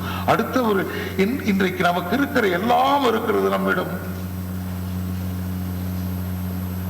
பகிர்ந்து கொள்ளுகின்ற, பகுத்துண்டு பல்லுயிர் ஓம்புகின்ற இந்த நெறி நிலைப்பட வேண்டும். எனவே கவிஞர்கள் என்பவர்கள் நாங்கள் எல்லாம் என்ன கிடைத்தாலும் ஏதோ கவிதை கிடைத்தால் பகிர்ந்து கொள்கிறோம். அதனை பகிர்ந்து கொள்வது மிக முக்கியமான விஷயமாகிறது. இதனை திருலோக சீதாராமனுக்கு எல்லாருக்கும் வந்தவர்களெல்லாம் எடுத்து கொடுக்க என்ன இருந்தது? பாரதியார் என்கிற மாபெரும் பெட்டகம் இருந்து எடுத்து எடுத்து கொடுப்பார். பாரதியார் எத்தனை வடிவங்களில் அவர் காட்டியிருக்கிறார். எப்படி அவர் உணர்ந்திருக்கிறார்? நமக்கு காட்டுறது அவர் வேலை. அவர் உணர்கிறார், நாம் உடனிருந்தோம், உணர்ந்தோம். தமிழுக்கும் தமிழ் மீது மட்டும் எப்படி அன்பு வரும் என்று எனக்கு புரியவில்லை. ஒன்று மீது மட்டும் அன்பு வந்தால் அதற்கு அன்பு தாய் மீது மட்டும் தான் எனக்கு அன்பு, வேற யார் மீதும் கிடையாது. அவனை விட கொடியவர்கள் கிடையாது. தாயை போல் எல்லாரையும் பார்க்க வேண்டும். எனக்கு என் வீடு, என் பெண்டு, என் பிள்ளை என்கிற உள்ளத்திற்கு கடுகு உள்ளம், அது இயல்பாயிற்று. தாய் உள்ளம் எல்லா நாய்க்கும் இருக்கிறது அல்லவா? ஆனால் மனித தாய் என்பவர்கள் எப்படி இருக்க வேண்டும்? அன்னை தெரசா மாதிரி இருக்க வேண்டும். அன்னை தெரசா உடல்நலம் இல்லாத பொழுது அவர்களுக்கு சிசுரட்சி செய்கின்றார். தெரசாவுடைய புகழ் என்ன என்றால் துன்பப்படுபவர்களுக்கெல்லாம் போய் எல்லாரும் ஆரோக்கியமாக இருப்பவர்களுக்கு எல்லாம் நமக்கு பார்த்தால் அவர்கள் மீது ஒரு அனுதாபம் வருகிறது, அவர்கள் மீது ஒரு அன்பு வருகிறது, ஒரு சந்தோஷம் வருகிறது. துன்பப்படுகிறது நோயில், தொழு நோயில் அன்பு என்பது அவ்வளவு விரிவானது. ஆனால் அவர்களும் கூட இன்னொரு தொண்டுக்கு உட்பட்ட நிலையில் அவர்களுக்கு ஒரு இருதய அறுவை நடக்கிறது என்று பார்க்கிற பொழுது கடவுள் கூட இங்கு வந்தால், மனிதனாக வந்தால் அந்த கதி தான். கடவுளர்கள் மனிதர்களாக வந்தால் மனிதர்கள் மாதிரி துன்பப்படுவார்கள். மனிதர்களில் சிறப்பான மனிதர்கள் அடைய வேண்டிய துன்பம் எவ்வளவு பேர், கொல்லத்தக்கவர்கள் எல்லாம் எவ்வளவு பேர் இருக்கிறார்கள். ஏன் மகாத்மா காந்தியை போய் கொண்டார்கள்? அவர் ஏதாவது வஸ்தாரா, யாராவது அவர் தடி எடுத்து அடிச்சாரோ? கொல்லப்பட வேண்டிய விஷக்கிருமியா? நமக்கு கூட தோணுது, இவனை எவனா பொண்ணா தேவலாமன்னு கூட தோணும். அப்படி நினைக்கப்பட்டவர் கூட இல்லை. இயேசுநாதரை ஏன் சிலுவையில் அறைகிறார்கள்? அதாவது பகைமையை பரப்பினாரா? அப்பொழுது அவர்களோடு வந்து துன்பம் மோதும், தோற்கும்.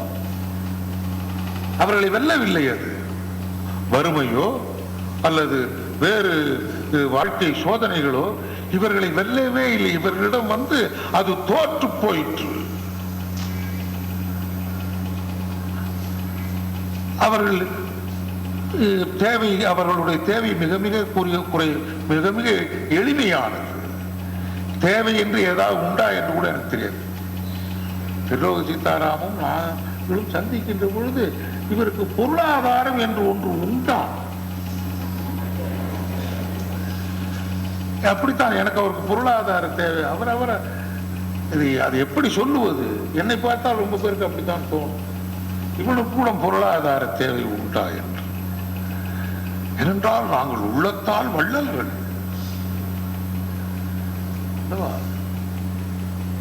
அந்த மனம் வேண்டும். செல்வர்கள், சொற்செல்வர்கள், அவர்களுக்கு வாணி அருள் அப்படி வந்து வாய்த்தது. போ என்று இந்த லட்சுமி தேவியை விரட்டுகிற அளவுக்கு தோன்றியது. உன்னை நம்பி வாழ்வதை விடவும் அதுதானே. அண்ணா மனிதரை பாடி என் பயன் பெறுவோம், என்ன ஆகும், அது எதற்கு உதவும், எவ்வளவு நாள் வரும்? இந்த மனிதரை பாடி, எனவேதான் மனிதர்களை பாடுவது என்று மாற்றிக்கொண்டோம். அவனை இவனை என்று பாடி பிரயோஜனம் இல்லை. அப்படி பாடுவதென்றால் ராமனை பாடுவோம். கவிஞர்கள் எல்லாம் பாருங்கள், அவர்கள் மனிதரை தேடுகிறார்கள், மன்னர்களை அல்ல. மன்னர்களை பாடியிருந்தால் சோழனையே வென்றிருக்கலாம் கம்பன். அவனுக்கு யாரையாவது உலகத்திலே பிடிக்காதுன்னா சோழனை தான் பிடிக்காது தெரியும்.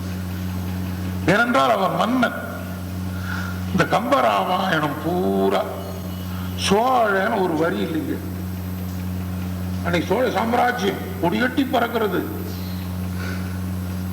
ஒன்னும் இல்லாட்டி போனாலும் அவங்க பேர் இவங்க பேர் சொன்னாதான் இவனுக்கு திருப்தி, அவங்களுக்கு திருப்தி தெரியல. சாதாரண மந்திரி எம்எல்ஏர்களுக்கெல்லாம் அந்த புத்தி வந்தாச்சு.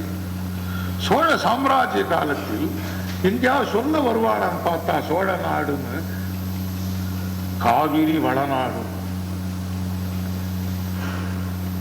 அது ஏன், எங்கிருந்து வருகிறது அந்த முரண்? அப்புறம் கவிதை இதெல்லாம் கம்பனது இல்லை என்பார்கள். மன்னவனும் நீயோ உலகத்திலேயே சிறந்த கவிதை, இதற்கு இணையானது நான் கேட்டதே. ஒரு ராஜா முன்னால போய் நீதான் ராஜாவா, இதுதான் கவிதை. இதற்கு இன்னொன்னு இருக்கு, இன்னும் சிறப்பானது. ஒரு ராஜா, நானோ அரசன், யானே கள்வன். டிராமா சமூகத்தில் அரசனா இருந்த ஒருவன் சொல்லு, இதற்கு இணையான இன்னொன்று எங்க இருந்தாவது எனக்கு வேணும். யாதும் ஊர்ங்கிற மாதிரி, மன்னவனும் நீயோங்கிற மாதிரி, யானோ மன்னன், யானோ அரசன், யானே கள்வன் என்று ஒரு அரசன் சொன்னதாக. இதெல்லாம் என்ன, எதை காட்டுகிறது? கிரேக்கத்திலிருந்து புறப்பட்டு உலகத்தை எல்லாம் தன்வசப்படுத்த வேண்டும் என்று ஒருவன் முயன்று இங்கே வந்து எந்த படை பலம் கொண்டு அவனை நாம் திருப்பி அனுப்பினோம்? ஒரு கோவலாண்டி பையன் எதிர்க்க போய் நின்று, ஏய் நீ என்ன கொண்டு போக போகிறாய்? அவ்வளவுதான், போயிட்டான். இந்த கேள்வி இது எங்கே தொடுகிறது? சொல். ஒரு சொல் ஒரு சாம்ராட்டை சன்னியாசாகி விடுகிறது.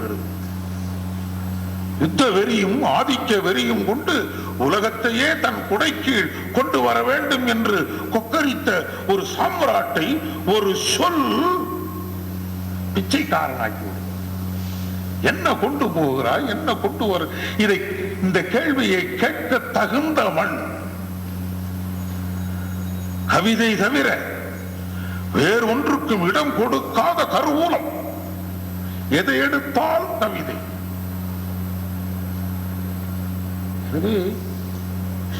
திருலோக சீதாராம் என்பவர் தொடர்ந்து வாழை அடி வாழையாக வந்த திரு கூட்டத்தில் ஒருவர். அப்படி பார்த்தால்தான் அவர்கள் பெருமையை நாம் புரிந்து கொள்ள முடியும்.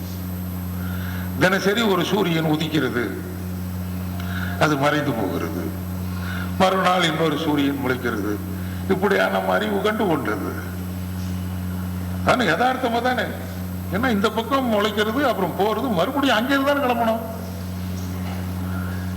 இங்கிருந்து வருகிறது என்றால் இதுவரைக்கும் மனித மூளை ஏதாவது நினைச்சிருக்குமான்னு எனக்கு சந்தேகம். தினம் தினம் ஒரு சூரியன் போய் மேற்க விழுந்துடுது, நம்பர் 1, நம்பர் 2, நம்பர் 3 இப்படி வருவதாக யாரும், எந்த மூடனும் எந்த காட்டு மிராண்டியும் எந்த காலத்திலும் நினைத்ததும் இல்லை, எண்ணியதும் இல்லை, கற்பனை செய்ததும் இல்லை. அவனுக்கு தெரியும் இந்த சூரியன் தான் போய் இந்த சூரியன் தான் இங்கே வருகிறது என்று. காணாததை கண்டுகொண்டது கவிதை. யதார்த்தம் என்ன சொல்லுகிறது? போனது இங்க போச்சு, அப்படித்தானே வரணும். எங்க இருந்து இங்க போனது இங்கிருந்து வருகிறது, சுழன்று சுழன்று வருகிறது. அதுபோல் திருலோக சீதாராம் என்பவர் சதா இங்கே தெரிந்து கொண்டிருக்கும் சித்த புருஷர்களில் ஒருவர். அவர் நமக்கு தோற்றம் காட்டியதும் நம்மிடம் துலங்கியதும் ஒரு அருள். அவர்கள் எங்கேயும் போவதில்லை. ஒரு தோன்றியது யாவும் மறையும்.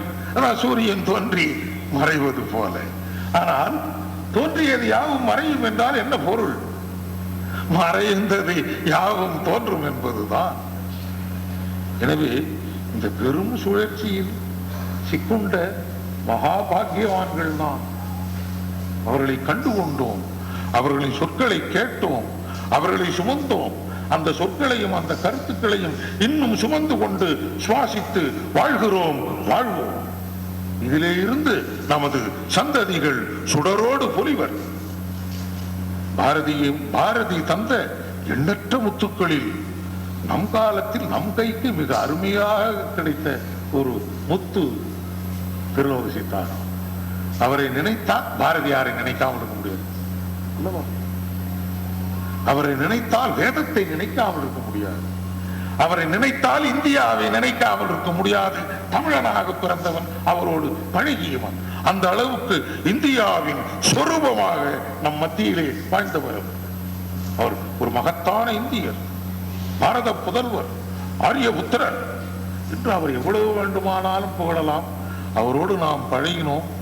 அதுதான் சொல்லுகிறேனே, பாரதியாரை எனக்கு தெரியாது என்று சொன்னார் என் மனது பொறுக்க மாட்டேன் என்றார். திருலோக சீதாராமை எனக்கு தெரியும். அவருக்கு பாரதியாரை தெரியுமா என்று கூட நான் கேட்டிருக்கிறேன். அவர் காலத்தில் இவர் பிறந்திருக்கிறார், ஆனால் இவர் சந்தித்தது இல்லை என்று நினைக்கிறேன். அது அல்ல, நாங்கள் சந்திப்பது சொற்களின் மூலம். அவை எம்மை ஒரு சரட்டில் கோத்திருக்கின்றன. நாங்கள் சிதறுவதே இல்லை. அந்த அந்த ஆரம் அவிழ்க்கப்படுவதே இல்லை. அந்த ஆரத்திலே இருந்துதான் சகல நாகரிகமும் தோன்றி நம்மை வாழ்வித்து வருகிறது. அத்தகு தமிழ் சித்தர் அவரும் காணும். அந்த அவருடைய கவிதைகள் பாரதியாருடைய ஒளியிலே பிறந்தவை, பாரதியாரின் வெளிச்சத்தில், பாரதியாரின் செய்தியை சுமந்தவை.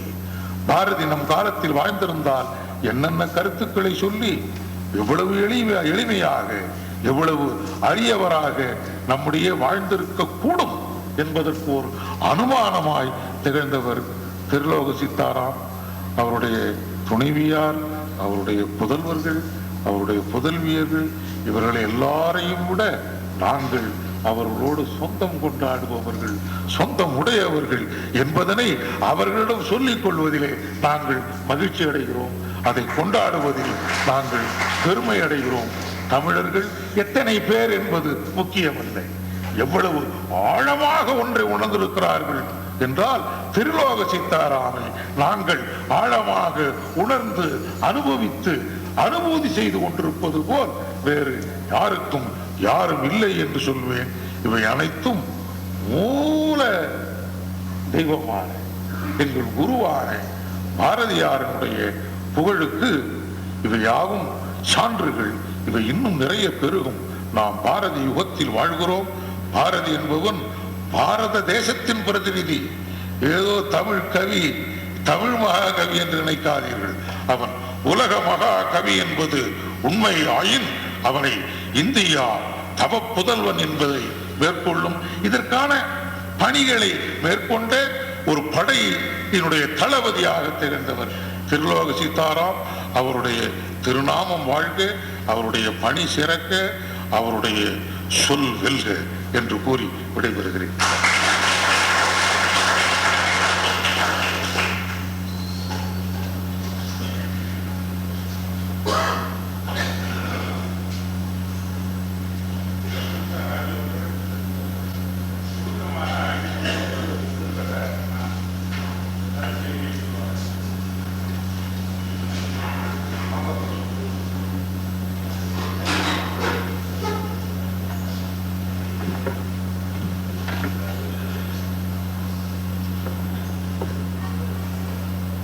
தெளிவுறவே அறிந்திடுதல், தெளிவு தர மொழிந்திடுதல், சிந்திப்பார்க்கே களிவளர உள்ளத்தில் ஆனந்த கனவு பல காட்டல், கண்ணீர் துளிவர உள்ளுருக்குதல், இங்கிவையெல்லாம் நீயருளும் தொழில்களன்றோ, ஒளிவளரும் தமிழ்வாணி அடியேனுக்கு இவை அனைத்தும் உதவுவாய்.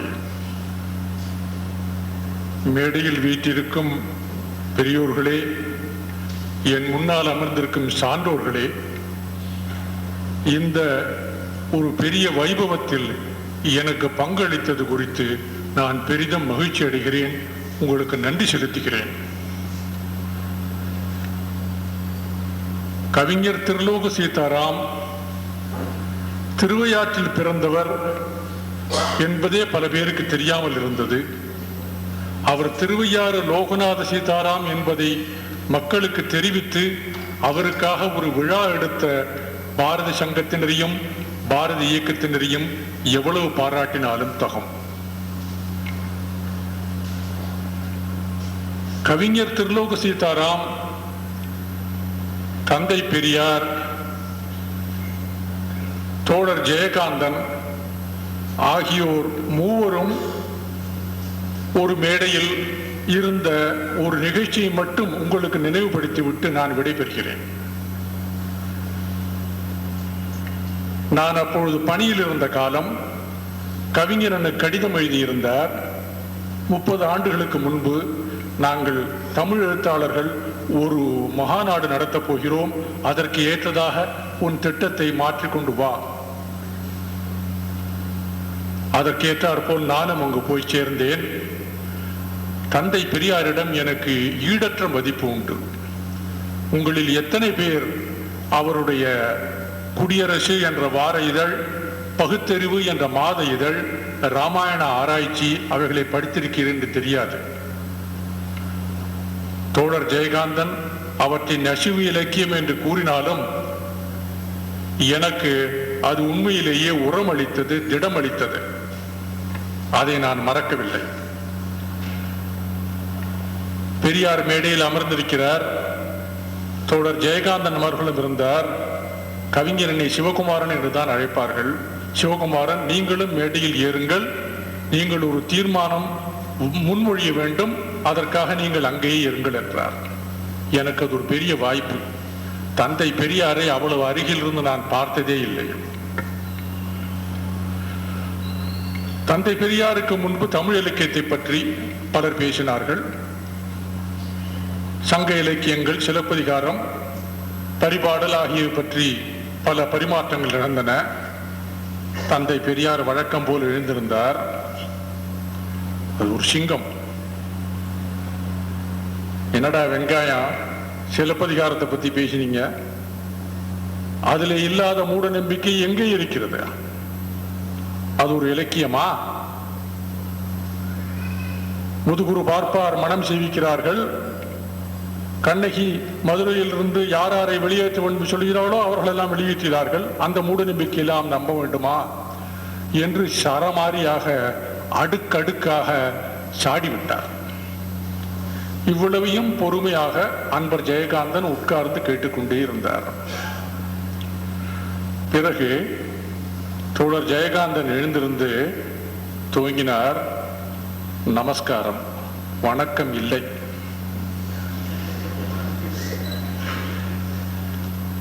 அவர் 1.5 மணி நேரம் பேசினார். அதை பதிவு செய்து மறுநாளும் நாங்கள் கேட்டு மகிழ்ந்தோம். அன்று அவர் கூறியவர்களில் சிலவற்றை மட்டும் உங்களுக்கு சொல்லுவேன்.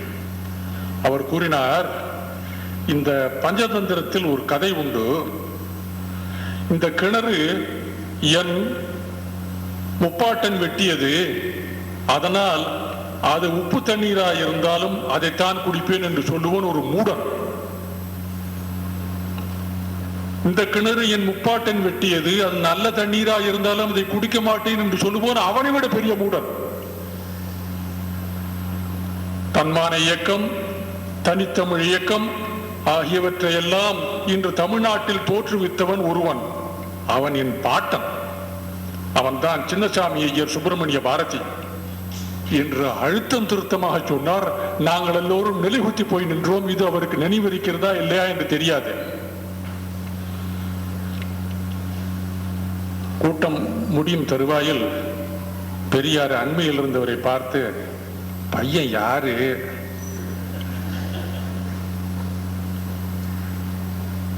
இருவரையும் அறிமுகப்படுத்தவில்லை.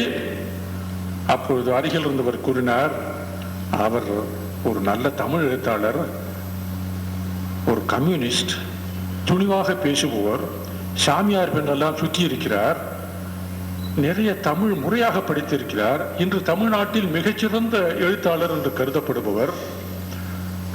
அவர் ஒரு பெரிய தேசத்தொண்டர் மகன், தணிகாசன முதலியார் என்பது அவர் தந்தையின் பெயர் என்று கூறினார். நம்மாளு தானே. இது பெரியாருடைய கூற்று. அதை போல் ஜெயகாந்தன் நம்மாளு. இனம், மதம், மொழி இவைகள் அனைத்தையும் கடந்த ஒரு உத்தமமான மனிதர் ஜெயகாந்தன்.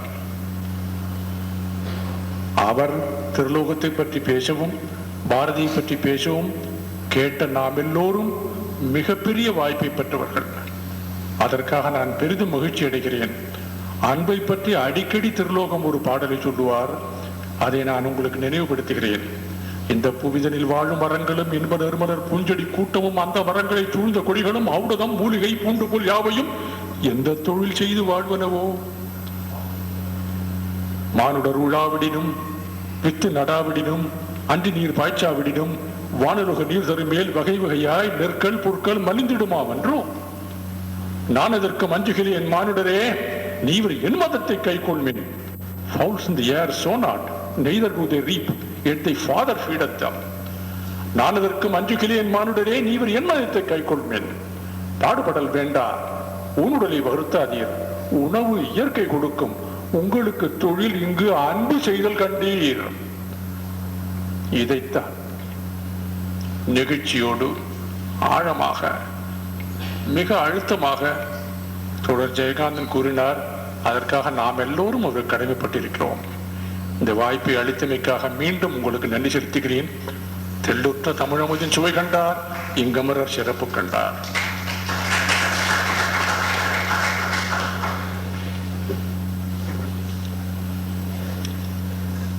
அன்பர்களே, பாரதி இயக்கத்தை நடத்தி வருகின்ற திருவையாற்று அன்பர்களுடைய பெரு விளைவு இன்று நிறைவு உற்றது. அவர்களெல்லாம் ஜெயகாந்தன் அவர்கள் மீது காட்டுகின்ற அன்பு எல்லையற்றது. அதை சொல்லத்தான் வந்தேன். 4 செய்திகளை போகிற போக்கில் அவருக்கே உரிய பாணியிலே தொட்டு காட்டிவிட்டு பெரியவர் சென்றார். எடுத்த எடுப்பிலேயே கவிதை ஒரு ரசவாதம், அற்புதமான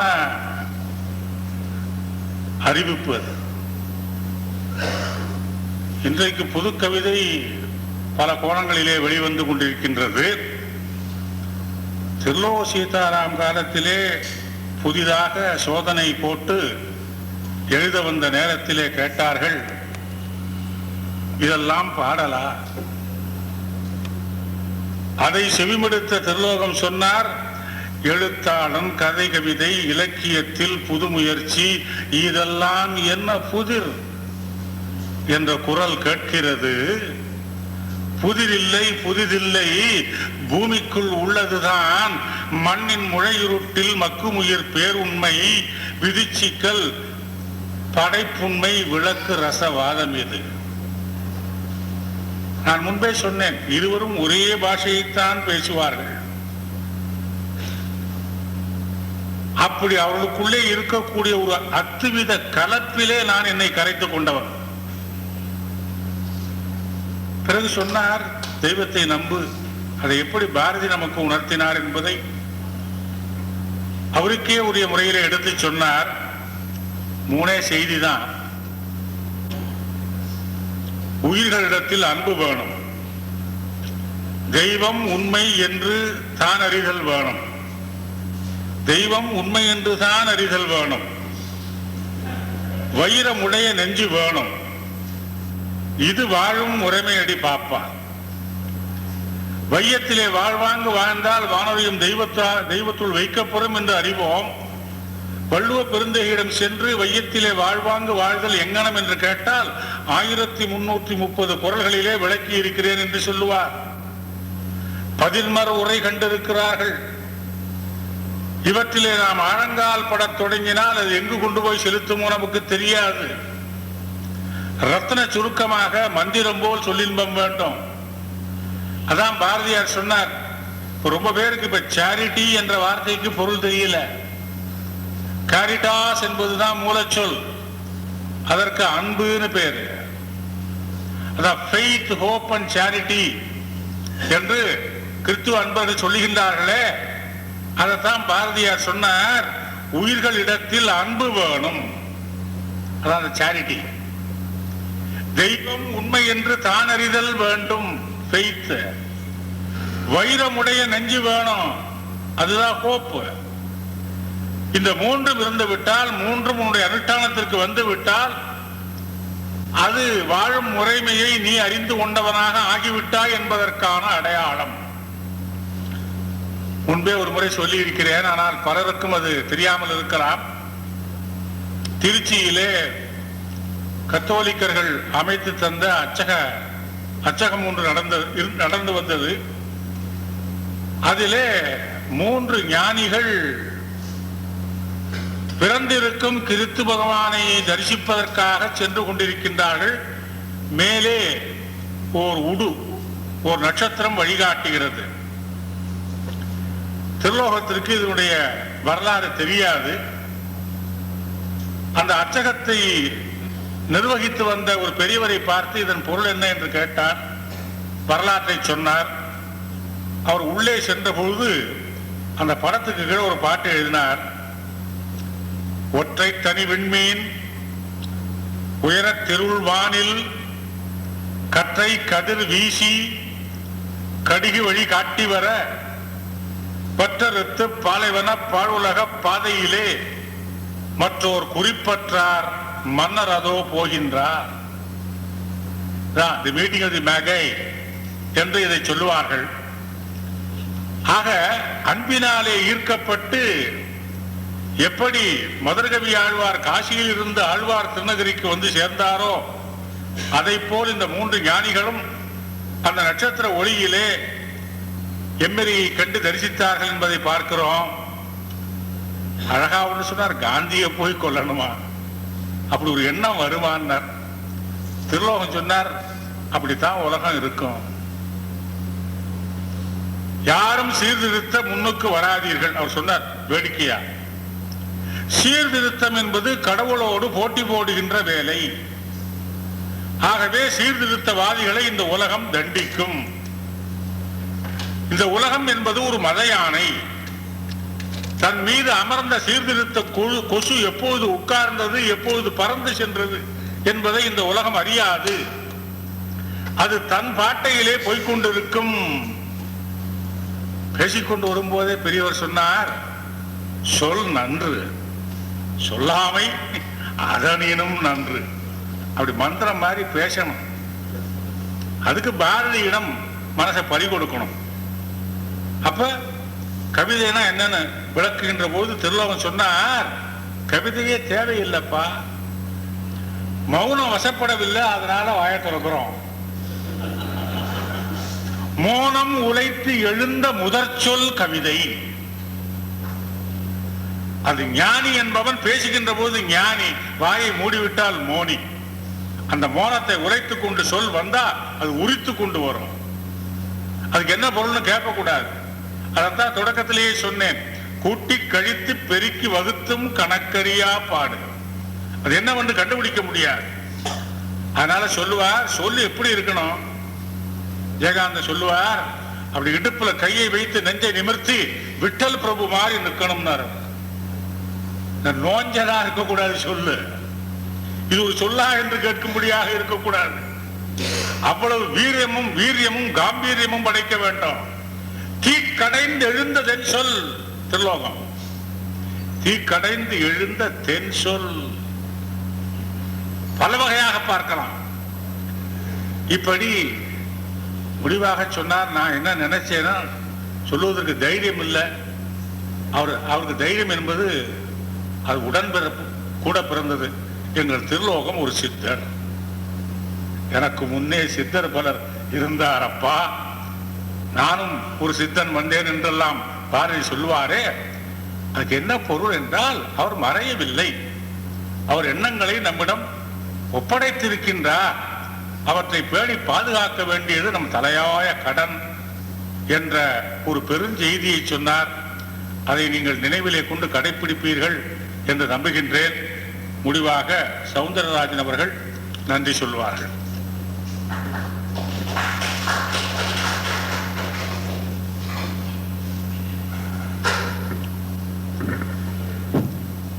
நின்று கொண்டிருப்போருக்கும் அவையில் உள்ளோருக்கும் சென்று கொண்டிருப்போர் அனைவருக்கும் எனது அன்புசால் வணக்கங்கள். கிட்டத்தட்ட 1 மணி நேரம் ஒரு அக்கினி மழை பொழிந்தது இங்கே. அந்த அக்கினி மலையிலே நனைந்து எங்களுடைய மாசுகள் எல்லாம் அழிந்து போயின. இனி நாங்கள் இலக்கியத்தை வெறும் கருவிகளாக மட்டும் நினைக்காமல் அதை வாழ்க்கையாக்குவோம் என்ற உறுதியோடு இந்த நன்றியுரையை சமர்ப்பிக்கிறேன். இந்த விழாவிற்கு முழு ஆதரவும் முழு ஒத்துழைப்பும், ஏன் இந்த விழா தொடங்குவதற்கும் இந்த விழா நடப்பதற்கும் முழு காரணமாக இருந்தவர் நம்முடைய கவிஞர் திருலோக சீதாராமுடன் பழகியவரும் திருவையாற்றில் வாழ்ந்து தற்போது தஞ்சையில் வசித்துக் கொண்டிருப்பவருமான தியாகி டி வெங்கடாஜலம் அவர்களுக்கும், இந்த விழா பெரிதும் நடப்பதற்கு உறுதுணையாக இருக்கிறார் கோட்டல் பரிசுத்தம் மேலாண்மை இயக்குனர் திரு எஸ் பி அந்தோனிசாமி அவர்களுக்கும், இந்த விழாவிற்கு தலைமை தாங்கிய திரு TN ராமச்சந்திரன் அவர்களுக்கும், இந்த விழாவிலே சிறப்பு விருந்தினராக கலந்து கொண்ட திரு தீசா ராஜ் அவர்களுக்கும், திரு SNM உபேதுல்லா அவர்களுக்கும், இசை பேராசிரியர் செல்வி கௌசல்யா அவர்களுக்கும் மற்றும் இவ்விழாவில் கலந்து கொண்டுள்ள சீதாராம் குடும்பத்தினர் அனைவருக்கும் எங்களது உளப்பூர்வமான நன்றியை தெரிவித்துக் கொள்கிறோம். இந்த நன்றி என்பது வெறும் வார்த்தை அளவிலான சம்பிரதாயமாக அல்லாமல் உளப்பூர்வமாக நன்றி கூறி, இந்த சீதாராம் அவர்களின் கவிதை தொகுப்புகள் மேலும் பல பதிப்புகளாக வெளிவர வேண்டும், அது மக்களுக்கு கிடைத்தர வேண்டும் என்ற வேண்டுதலோடு இந்த நன்றியுரை நிறைவடைகிறது. நன்றி, வணக்கம்.